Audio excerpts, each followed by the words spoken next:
இன்னைக்கு நாம கதையில எலி எப்படியெல்லாம் அதோட சாப்பாட்டை சேமிச்சு வச்சதுன்றதை தான் பார்க்க போறோம். நான் லக்ஷ்மி. இது பெட் டைம் ஸ்டோரி. கதையோட பெயர் எலி.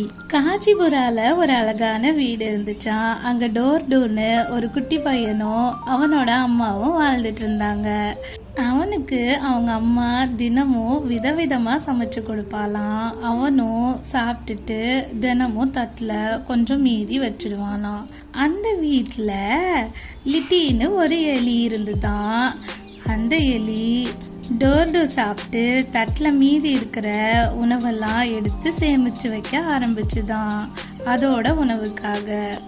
அன்னைக்கு அவன் சீஸ் பன் சாப்பிட்டுட்டு இருக்கும்போது அதுல இருந்த சீஸ் துண்டு விழுந்ததை எடுத்துக்கிட்டு அதோட இடத்துக்கு போச்சான்.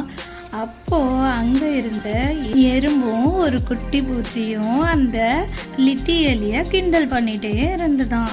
நீ சரியான சாப்பாட்டு லிட்டி, எப்ப பார்த்தாலும் நீ உணவு எடுத்துட்டு வந்து சேர்த்து வச்சு தின்னுகிட்டே இருக்க அப்படின்னு கிண்டல் பண்ணுச்சான். ஆனா அந்த எலி அதெல்லாம் கண்டுக்காம எப்பவும் போல உணவு சேர்த்து வச்சுக்கிட்டே இருந்துதான். அப்போ அந்த ஊர்ல மழை காலம் ஆரம்பிச்சது. தினமும் ரொம்ப மழை வந்துட்டே இருந்துதான்.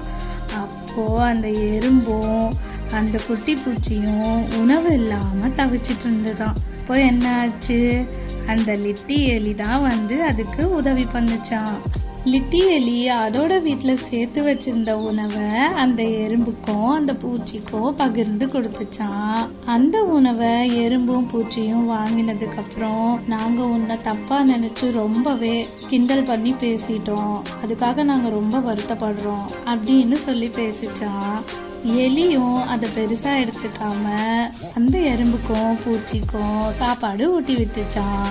அப்புறம் எலி சொன்னிச்சான், இங்க மழை காலம் முடிகிற வரைக்கும் நீங்க ஏன் வீட்லயே வந்து சாப்பிடுங்க அப்படின்னு சொல்லிச்சான்.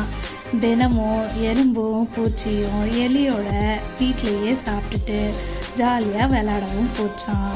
அந்த லிட்டி எலி எப்பவும் போல உணவு சேர்த்து வைக்கிறத விடாம செஞ்சுட்டு இருந்துதான்.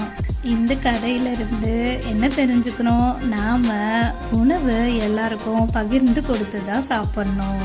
Sharing is must.